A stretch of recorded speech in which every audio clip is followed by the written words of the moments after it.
Well, now that I'm done, just want to take this time to just give a summary of the pros and cons and what my overall thoughts are regarding this insulating paint. In terms of cons, I'll start with that. This thing is definitely expensive.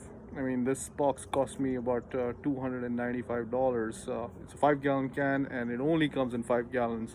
I could not find it in a gallon tank. Uh, another disadvantage is this thing is heavy. I don't know how like people like older folks or some of the or some of the ladies would be able to even lift this thing up. I mean, this thing was. I mean, I thought this was extremely heavy, and it's thick. The paint is extremely thick, so you actually use a lot more. So even though this was five gallons, and my roof was only like 300 square feet, I thought I had a lot, but in the end, I was struggling with the second coat.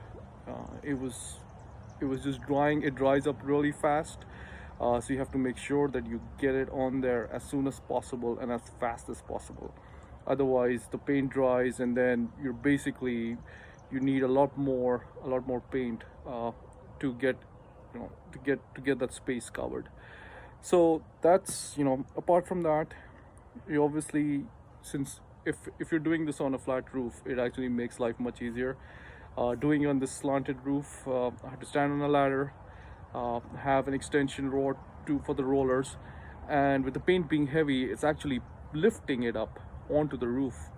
Took quite a lot of effort, and it was quite exhausting, to be frank. So that's part and parcel of this paint. It is thick. It is extremely thick, which has its pros as well.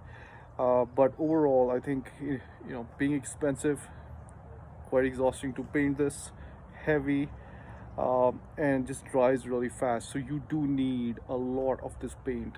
As I mentioned, 300 square feet used up five gallons of this paint.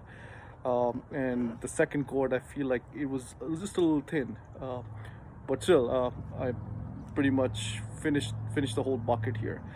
So in terms of pros now, the advantages is this thing, as I mentioned, is thick, so it actually feels like a reflective coating. It's not like a paint. This is not just painting a wall or painting the roof. This actually feels like you are painting a thick paste on top of your roof.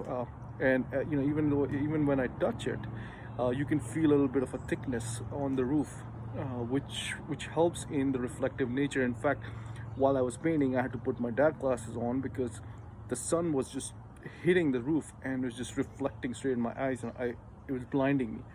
So it made me feel like it actually was working very well, which over the last couple of days I've been testing the room out. Usually it becomes quite an oven-like feel. It becomes really hot, but the last couple of days, the temperatures hit like almost 90 degrees, and while the sun was beating down on the roof, the room actually felt very, very comfortable.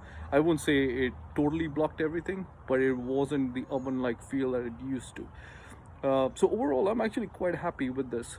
It definitely took a lot of effort to put it on, and again, as they mentioned, the one interesting thing about this is that, and it's not just this, but a lot of companies that market this, is they try to keep it as a radiant barrier. They say that this paint is more of a radiant barrier versus an insulation object, which is quite interesting. It's supposed to reflect the heat, and also, even though they mention insulating properties, I don't know how well this thing would work if if if the sunroom isn't insulated properly, on the walls and the side.